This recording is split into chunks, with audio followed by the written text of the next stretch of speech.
Welcome back to the Money Focus Podcast. I'm your host, Moses the Mentor. And on this episode, I'm thrilled to have Michael D'Aloia with us. He's the CEO of the Evergreen Podcast.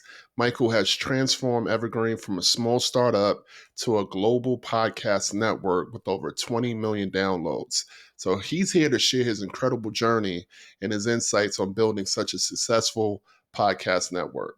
So let's dive in. Appreciate you for joining the Money Focus Podcast. I'm sure you're super busy, so taking some time out your day is hugely appreciated. The first thing I always ask my guests to do is to really just break down their career journey, their professional journey, and in your case, how did you get started in the world of podcasting? So the floor is yours. Really dear friend of mine called and he's like, hey, I just interviewed for this job to be CEO of a podcast company. And I told him, I'm not the guy, but I know the guy and you're the guy. You got to call him like right now. So I called a family office. A family office had started a podcast company. They're looking for outside management to run it.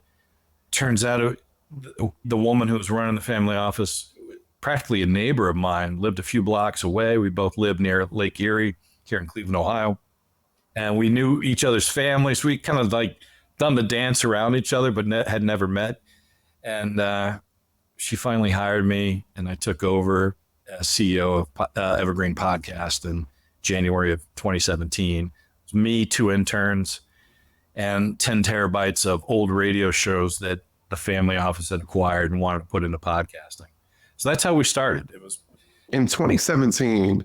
It was just you and 2 interns, and now, you've grown the company quite a bit. But what were some of the biggest challenges that you had out the gate when you took on the CEO role? There were a few. One of which was our financial partner early on, Joan, as I was interviewing, made note that she had adopted 4 children, which is God's work, and then deciding to adopt 4 more in Kazakhstan and Russia. So her early point was like, hey, I may not be here early on as we're getting this thing up and running, which was like, we were all for and supportive, and the kids are amazing.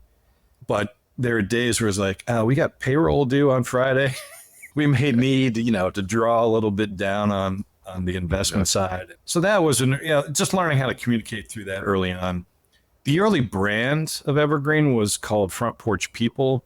Joan's early assessment was that she wanted to share the podcast as if it were like the old front porch settings that you and I as a kid were part of, not so much anymore. My family sat on the front porch, talked with neighbors. That's how you got all your news and your scoop and your insight into the neighborhood. So the early feeling was that podcasting could be a collaborative, community-based thing to share, which is not how we learned early on. It's not how people listen to podcasts. So we had to pivot 12 to 14 months in from Front Porch to Evergreen and turn it into a more contemporary podcast platform. And part of that was to switch from just doing all originals to then inviting others into the network as partners. And when we made that change from Front Porch to Evergreen, the brand had some resonance, which helped. And then the inclusion of outside podcasts into the fold created an explosion for us in terms of content and growth in our monthly download totals, our ability to sell more advertising.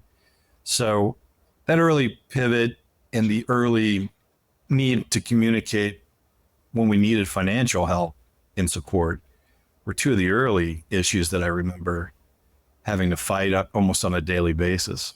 What was the podcast environment like at that time? Was it still kind of nuanced, or was it pretty much still thriving at that moment? Because my show is relatively new, so I'm just curious, Right. How the landscape looked when you first took on this job.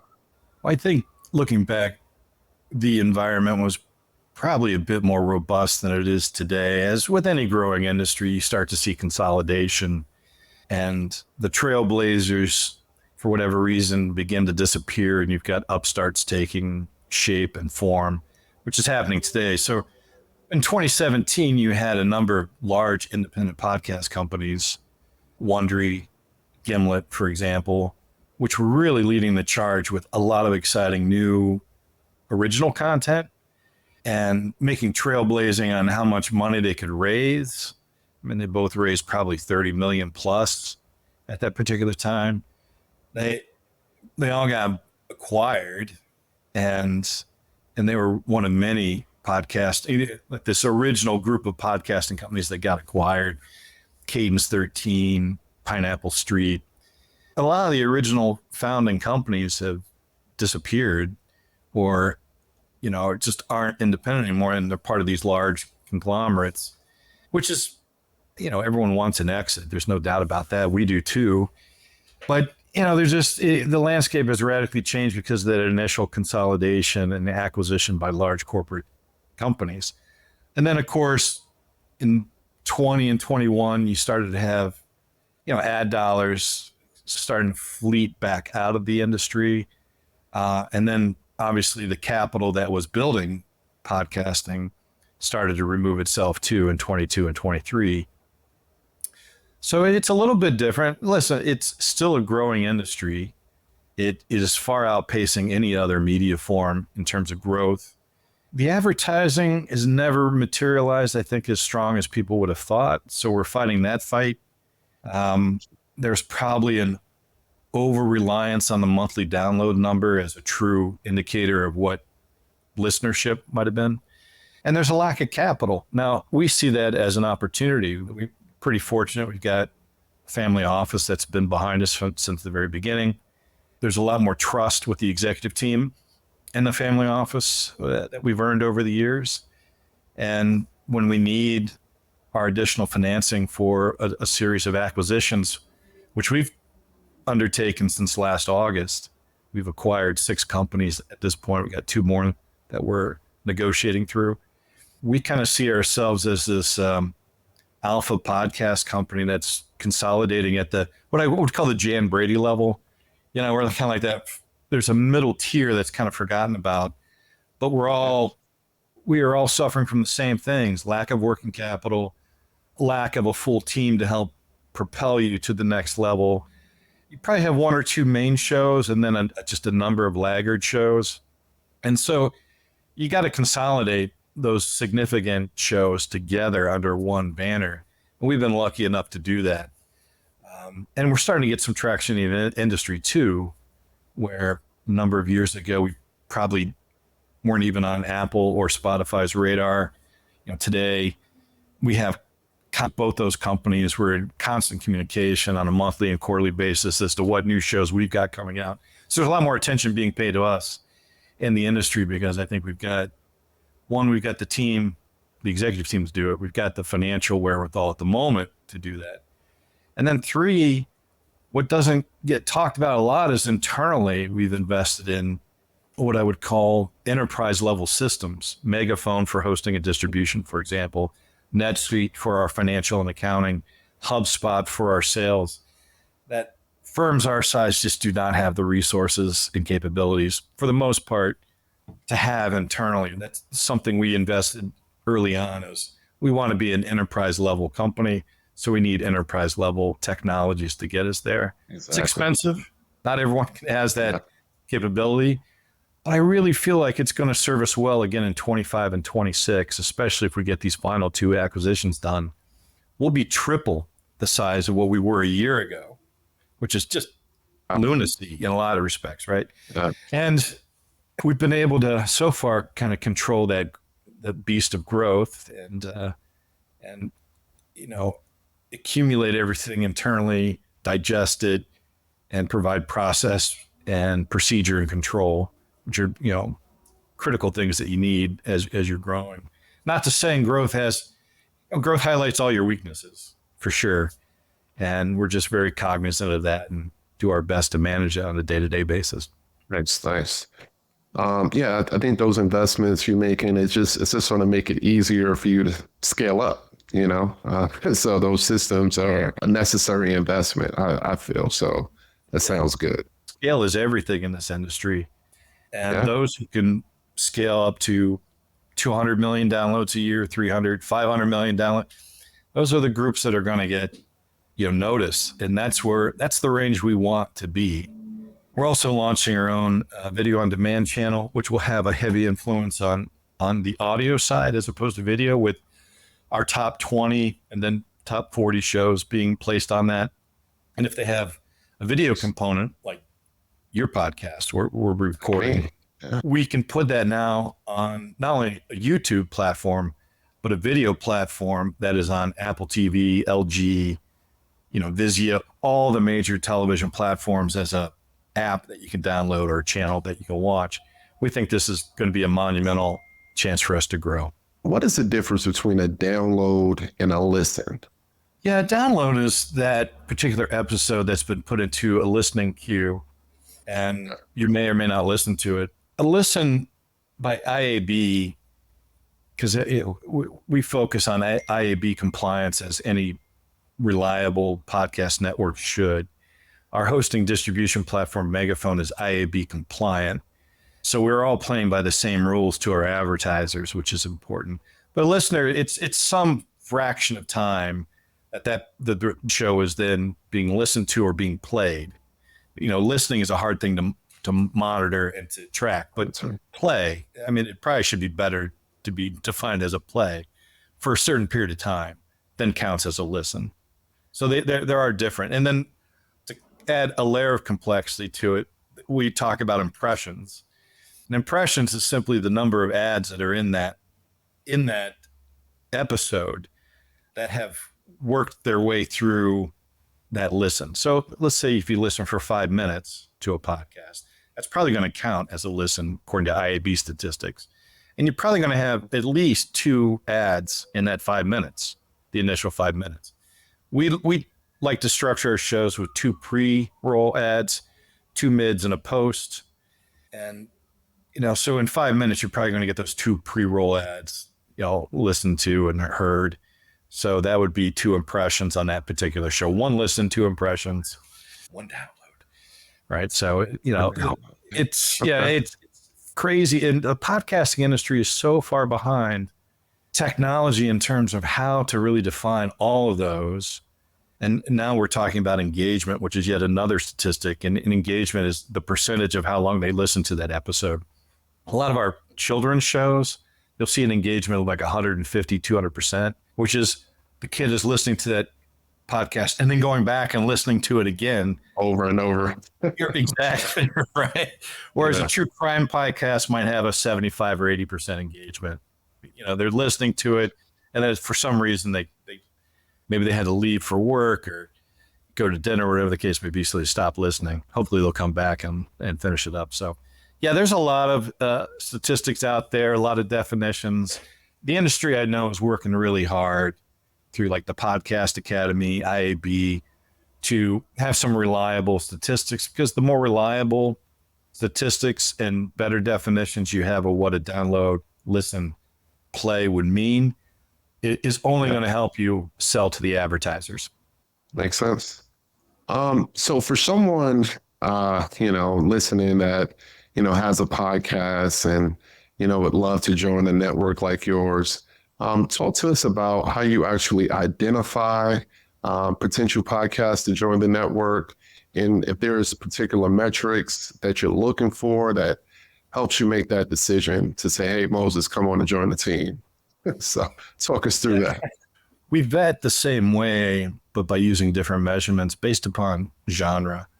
So, for example, a business podcast, because business and sports, believe it or not, are 2 of our lower genre counts in terms of monthly downloads.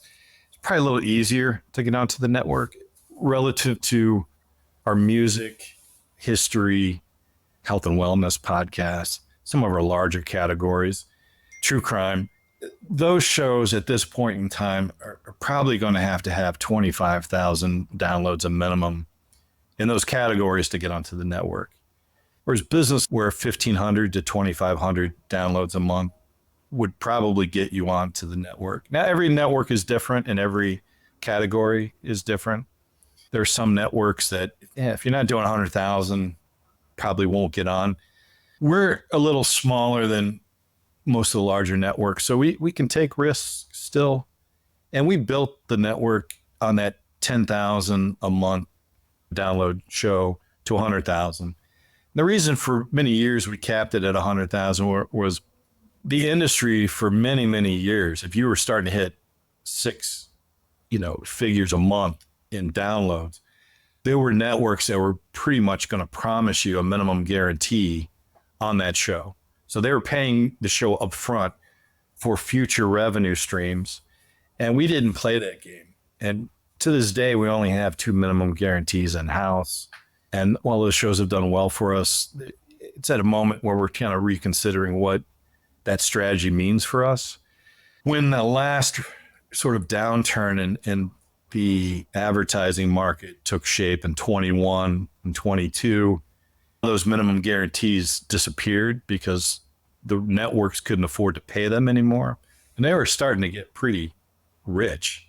There's a difference between a show like Theo Von and Serial. You can afford to do a minimum guarantee on those types of shows because their audiences are so huge. Whereas 100,000 to 300,000 show a month, that's a big podcast. Don't get me wrong. It's in top 3%. They probably won't make $300,000, $400,000 a year. So you just got to manage your portfolio correctly. So we're taking advantage too of like all these minimum guarantees are starting to fall off. The bigger shows are back out in the marketplace. They're looking for a more stable place to be with more guaranteed revenue stream, not in terms of I'm going to promise you and deliver that money, but we're going to go out and try and find it for you. So the minimum guarantee was the bane of the industry for a few years and caused a lot of friction to the point, one of the bigger networks, a network called Cast, which we'd almost invested in, and we really liked this particular network. They just essentially disappeared off the face of the earth because they had promised so much in guarantees they couldn't pay it with their advertising streams that were coming in. And that was one of many networks that suffered through the minimum guarantee fallout. So, your question is coming at a really unique time because groups like ours can go higher up in terms of the shows with monthly downloads. Ultimately, the thing that we look at are probably monthly downloads and your YouTube streams. And if we think we can monetize those two, then you've got a great chance of being on the network. Again, based upon genre. I'm taking notes. I appreciate it. Being that you brought up YouTube, right? So I know traditional podcasts is, it started off as an audio only media. Do you recommend that everyone have a video version of their podcast as well? Or does it kind of depend? What's your take on that? We highly stress that.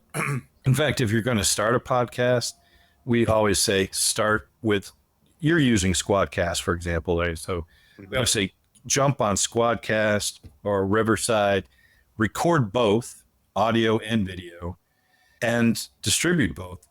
YouTube is the second largest engine. It's the second largest podcast platform in terms of listens. So you always need to be where your listeners are. And so we highly suggest getting your account on YouTube. I know it's a hassle because if you have a Mac.com email account, you have to start a Gmail account to log on to YouTube. And it's a little quirky. I get it, but you need to be on there and you need to have your content there. We do edit the audio and video sides differently. So for the audio, for example, we're taking out the ahs and ums and likes. Dramatic pauses tend to disappear. We're on video. It's a little bit more natural to hear those types of elongations and interruptions than in the audio side. We tend to leave those in on the video side. So they're just cut and edited a little differently. But yes, we really stress that you need both. Yeah. So especially since you said as far as like vetting new shows, you look at both downloads and also YouTube streams. So so that makes a lot of sense. How do you ensure like the quality of your shows? I say for instance, I jump on, I gotta, maybe I start kicking my feet up once I get into your network. It's like I made it. So what are some strategies you do to make sure that, hey, the quality of the shows are in play for many years to come? We're a little unique than most that we actually have a partner relations department. And so we got a team that working with you generally quarterly, but it could, the larger the show, obviously it's going to probably be a more monthly connection. And we are constantly working with you on positioning, promotion, advertising rates, social media. Because once you join our network, we're also a little unique in that we essentially give you a whole social media kit of banners that you can put in Facebook, Twitter, LinkedIn, et cetera, et cetera. But the whole point is that we've got this team working with you. And one of the documents that we share with everybody is what we're looking for in terms of sound quality, equipment that you should use, best practices. Really, we kind of look at ourselves as like this 1960s jazz record label where we're all about the artist. It is the trust that you've put into us to join our network. It is very meaningful to us. We're Midwesterners at heart. We're hard workers. Our word means everything, philosophy. So if you come onto the network, there's a whole slate of things that we are providing you as a participant in there. And so what we really want is for you to produce the best show possible. We'll do everything that we can to make that happen. Now, we're not doing your production. That's part of the process. We're like Jerry Maguire. You are the show, right? You're the talent behind the show. You need to produce the best show possible. We'll handle everything else, hosting, distribution. If you need help in getting guests on the show, if you need support on marketing, sales, all of that's included in our partnership arrangement. And then obviously we take a fee out of the ad revenues, sponsorship revenues, and then we pay you the difference. So yeah, we do have standards, and our partnership team is out there on the front lines fighting for that, all the time. I would say out of the 7.5 years we've been on the network, we've lost 5 shows out of the 325, 330 we've got on the network. 5 have left, which I think speaks to how seriously we do take, our interaction with our hosts, because they are very important to us. We do a quarterly partner palooza where they can get on. We do a webinar, generally with 3 to 5 different topics. We are sending out a monthly newsletter. You get weekly reports, monthly reports from us. You have access. Another unusual thing about us is you get to see your monthly financial ledger. Yeah, it's a Google Sheet doc that we share with everybody. So you're only seeing your show, but you are seeing what we've sold, what we've collected, what we haven't collected, and that's a key thing. As a lot of shows, we trust people, right? So they're going to go out and sell, but you really don't know what's been sold on a lot of other networks. They tend to get a check. We actually do an ACH, so it's not even a check anymore. We're like direct depositing. So your master ledger should match the deposits that we're making on your behalf. In the past too, we've also, if people wanted us to, we've controlled their bank account. We're managing the financial operations. That part of the business we're trying to get out of. We've got a few shows that will probably unwind by the end of the year that we do that for. But really, for the most part, we have another enterprise platform called Gusto. So your monthly financial report, we're telling you how much we're going to pay. You get a Gusto receipt that's saying we're depositing this amount on this date. We typically pay out, which is a little different from norm, 30 days after cash collected on everything. So YouTube, if you have a Patreon account, supporting cast account, merch, whether you're on Evergreen or not, there are certain things you should be asking your network for. And one is financial clarity. You're the star, we're not the star. You're the star. You should be getting the money that is as promised, or at least sold to you, right? Based upon the contract that you have in place with your network provider. It's very important to review that contract and to have financial clarity in what's being made. because you hear it all the time in the record industry. You hear it in podcasting. Theo Von, he was with another network prior to going to, I think he's with the Roost now. Prior to going to the Roost, his provider, he was out $400,000 or $500,000 that he wasn't paid. That's a significant amount of money. And Theo Von's one of the few that could actually command those types of rates, but to not have it being paid is troubling. Great information. What would you say? I know you mentioned a lot about some pending acquisitions for the company, and that you're looking to be potentially triple the size you were a year ago. Are there any other future plans or goals for the company that you can talk to us about? Yeah, we're going to continue to acquire companies that make sense for us and that bring a significant stream of revenue. That's always important. And larger shows, because we're starting to tilt towards, we need bigger shows to kind of fill out the roster. We have 320 some shows on the network. Our top 40 equate to 72% of our downloads and 80% of our revenue streams. So by the very nature where we are in our evolutionary process, right, of growth, we need bigger shows, and we've been acquiring bigger shows too on RBS. So we recently acquired Disturbed, and which was out at Vegas, and then another one in UK called the RR Show. Disturbed last month broke over 500,000 downloads. I mean, that's a huge show. I mean, and we want more of that. And it's easier too. They're actually cheaper to buy an ongoing show like that with downloads as opposed to creating original content. It's very challenging to do original content right now, especially like dramas and large scale documentaries like Serial. It's very expensive, and most of them don't have the payback that one would expect. Yeah, no, that's 500,000 downloads. That's a little humbling right there. You got to grow into it, right? I mean, the average download of a show is 140. So if you're over 140, you're in the top 50% of the marketplace. And there you go. The rare shows are doing 500,000. 500,000 is probably your top 1%. That means it's a big show. Obviously, we want it to get bigger, and we're working on different types of campaigns. There are campaigns to help with growth.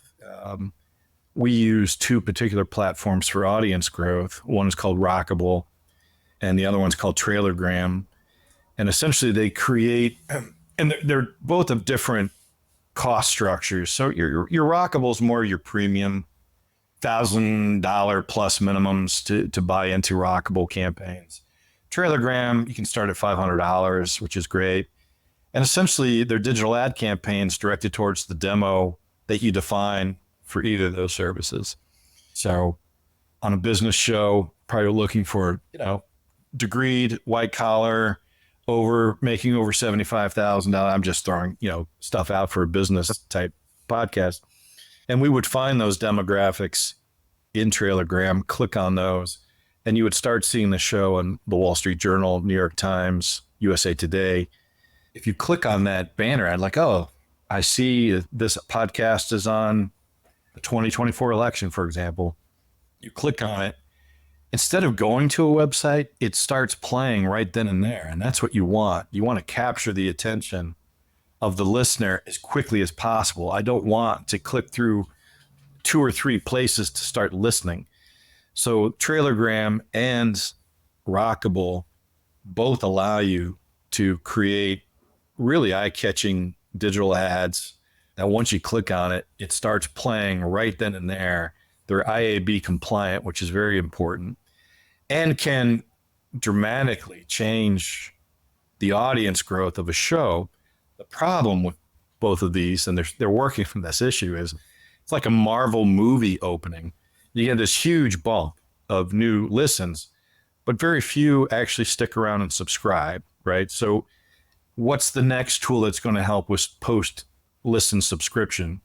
That's kind of like the gold that you're kind of reaching for that doesn't exist quite yet. And but both tools, both Rockable and Trailergram, super effective. But there's other tried and true measures. You hosting on other shows is probably the best way to get, the show out. Consistency, keep with your we call it a cadence. If you're doing a show every week, make sure that show gets out every week. Now, if people take vacations or sometimes they just don't want to do a show, I get it. But make sure that RSS feed is filled with the best of episode or something, or even another show. There are services that will sell out your RSS feed to another episode of a like-minded show, and you get paid for that. So, we're always looking at different ways to position the show for growth. Well, I mean, I was going to ask you for some best practices. You kind of broke that down for us, for sure. I took note of those two names for sure, and I'm sure the folks that are listening will as well. So why don't you just close this out with any final advice that you might have, and also how we can actually reach out to you if we want to learn more about Evergreen Podcast. The floor is yours. Oh, I appreciate that. I never come with the ask, but I will say this. We're always on the search for good shows and good hosts. Our biggest issue right now is, our top 40 or 50 are just are beasts relative to the rest of the portfolio. And so we're trying to figure out is there like a tiered system like you might have in English soccer where you got League One, League Two, Champions, and then Premier. We are thinking about that because I don't want to lose the downloads or the show to another network, but maybe it's a tiered network approach. We will talk to anybody, anytime, any place, anywhere again. And I hope people do reach out. Even if it's not a fit for us, we'll find the right place for you. We'll help you define some strategies for growth. And we're happy to do that. Perfect. Appreciate you, giving that great advice. And I'll go ahead and include all your contact information in the show notes. So I just want to say thank you so much for joining the show. Really appreciate you. It's been an absolute pleasure. And now that I know you've got some connections to Cleveland, you've got to get up here so we can meet face to face and we'll give you a tour. Yeah, absolutely. Thank you. Appreciate it.